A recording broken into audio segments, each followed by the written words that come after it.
Derby County head to Hillsborough on New Year's Day to start 2025 with a bang. Sheffield Wednesday coming to this with a couple of injuries. Derby County have their own worries too, but what is going to happen in this game, that is anyone's guess. Both teams are sort of in similar positions in the league table. There's a lot to fight for with both teams, with survival on the cards across the course of the next few months. Both teams have had a decent start to life in the Championship this season, but who's going to come out on top at Hillsborough in the 3 o'clock kickoff?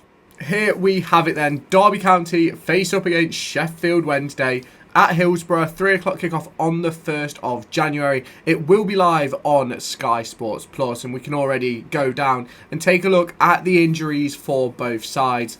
Akin Famuwo will be missing for Sheffield Wednesday, as well as Dominic Iorfa. Both players out until early or late January. Derby County are still without the midfield general that is David Ozo.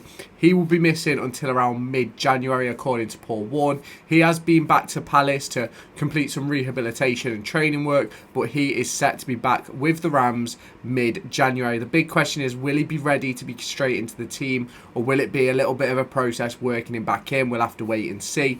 Erin Cashin, another player missing until mid-January. Liam Thompson the same, and Ryan Niambi also in that bracket. Derby County have lost a little bit of depth over the course of the last few weeks with those injuries. Ben Osborne is another one who's touch and go over the course of the next few weeks. Liam Thompson could be back for this one, but Paul Warne thinks it's a little bit too soon. Both teams come into this one in similar form.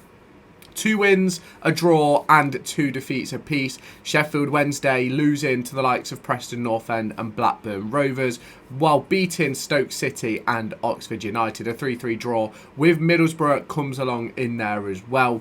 You then look over to Derby County's results, and a 1-0 defeat to Leeds United just yesterday was a very, very good performance from Derby County. Ultimately, a lot of people probably say, oh, we didn't have many opportunities, didn't have many chances. But ultimately, it was so much better than the game that we played at Ellen Road just a few weeks ago. And yes, Jakub Zetterstrom put in an unbelievable performance in that one to keep us in the game. But it was a brilliant, brilliant performance across the course of the game. We caused them problems as well as them causing us problems, which in my opinion is exactly what you want to do in a game of football. Obviously picked up victories versus the likes of West Bromwich Albion and Portsmouth, a draw with Burnley, and a very unlucky defeat to Luton Town is one which, talking about, is very, very difficult, because Derby County on the whole through that Luton Town game were probably the better side, and I think the difference came when Luton Town bought their players off the bench, and you look at the differing in quality, and I think it's the same when you talk about the game versus Leeds United. You look at the differing quality on the bench and the different squad costs and things like that, and it is unbelievable to see the difference from top to bottom in the Championship, but unfortunately that is what happens with Premier League parachute payments and players on such stupid money these days. So it's one of those where Derby County have got to build into that quality. Now, you look at the league table, which we're just pulling up now. Sheffield Wednesday sitting 11th, 6 points ahead of Derby County. Derby County sitting in 16th. Both teams sort of clear of the relegation zone at the moment. Derby County just 6 points clear, which in my opinion is a fairly decent gap for this part of the season. If Derby copy their first half of the season with the second half, they'll finish on 54 points. Sheffield Wednesday will finish on 66, which will obviously be, for both teams, safety and survival. Now, will that happen? Will they match? Probably not. Both teams may go through dips, may go through peaks, and that's something which we're going to have to learn across the course of this season. And obviously, if we look at the home form for Sheffield Wednesday, they find themselves down in 20th position. 4 wins, 4 draws and 4 defeats, and that's important for Derby County heading into this one because it shows they're beatable at home. Now, if we look at the away form though, for Derby County, 1 win away in 12 matches, 4 draws, 7 defeats. Derby County, realistically, I'm not saying we have to go and win this game, but it's a very important game for Derby because 3 points could take us away from that relegation zone just that little bit further.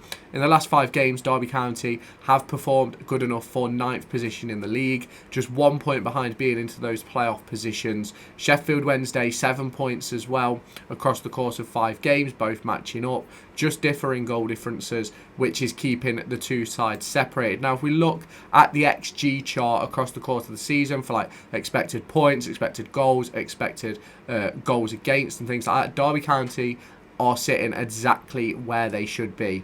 They have 5 goals more than what they should have.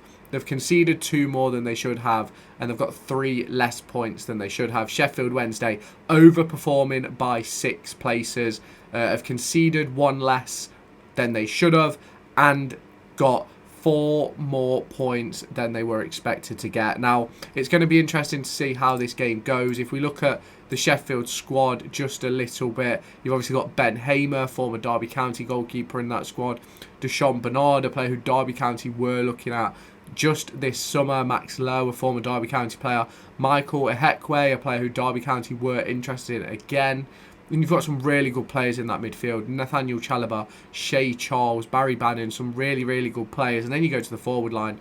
Jamal Lowe always seems to bag a goal against us. Obviously, you've got Olaf Kabaki. You've got Michael Smith, a player who Derby County have been after from time to time. And then, obviously, if we move over to the Derby County squad, which, in my opinion, isn't as good, but a player like Jakob Vidal-Zetterstrom has put in some really good performances over the last couple of weeks and really showed that he's well worth his price tag. Curtis Nelson proving that he's well worth the contract extension he was given just a few weeks ago. Nat Phillips again stepping up for the injured Erin Cash and has played absolutely phenomenally. And then you go on to Kane Wilson, who has been superb across the course of the last few weeks. Obviously, you go on into the midfield and we seem to have found a formula in there that really seems to work. With Ibu Adams, Kenzo Holdmine and Marcus Harness, it has really been some really good displays from them over the course of the last few weeks, especially if you go back to the Luton Town game. I think they were really good in that one, if I remember rightly.